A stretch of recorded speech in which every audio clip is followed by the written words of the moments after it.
প্রায় ৩ মাস হতে চললেও এখনো কমছে না হামের প্রাদুর্ভাব।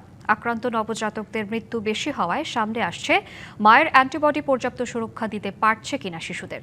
এমন অবস্থায় মা হওয়ার আগে নারীদেরও টিকার আওতায় পরামর্শ দিয়েছেন বিশেষজ্ঞরা।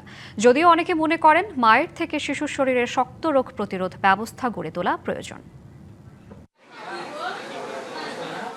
সারা দেশে সরকারি টিকাদান কার্যক্রম শুরুর পরও হাসপাতালগুলোতে এখনো আসছে হামে আক্রান্ত শিশুরা। এরই মধ্যে প্রাণহানি ছাড়িয়েছে ৬০০। চিকিৎসকরা বলছেন, আগে ধারণা ছিল জন্মের পর মায়ের শরীর থেকে পাওয়া অ্যান্টিবডি শিশুকে কয়েক মাস সুরক্ষা দেয়, কিন্তু বাস্তবে অনেক ক্ষেত্রে এই সুরক্ষা যথেষ্ট নয়। এমন অবস্থায় টিকার মাধ্যমে মায়ের শরীরে আগেই রোগ প্রতিরোধ ক্ষমতা নিশ্চিত করা গেলে নবজাতকের ঝুঁকি কমানো সম্ভব। এই জিনিসটা আমাদের চিন্তা করার বিষয়, খুবই ইম্পর্টেন্ট। কারণ আমরা তো শুধু 9 মাস 15 মাস দিচ্ছি, তারপর এক সময় গেলে ইমিউনিটি কমে আসে, আমাদের লেভেল কমে আসে। সুতরাং আমাকে অ্যাডভাইসার গার্লকে এই ব্যাপারে করে আনতে হবে। নগদ নিয়ে এলো হার না মানা হার অফার। সর্বনিম্ন 10,000 টাকা রেমিটেন্স নগদে পাঠালে থাকছে স্বর্ণের হার জেতার সুযোগ।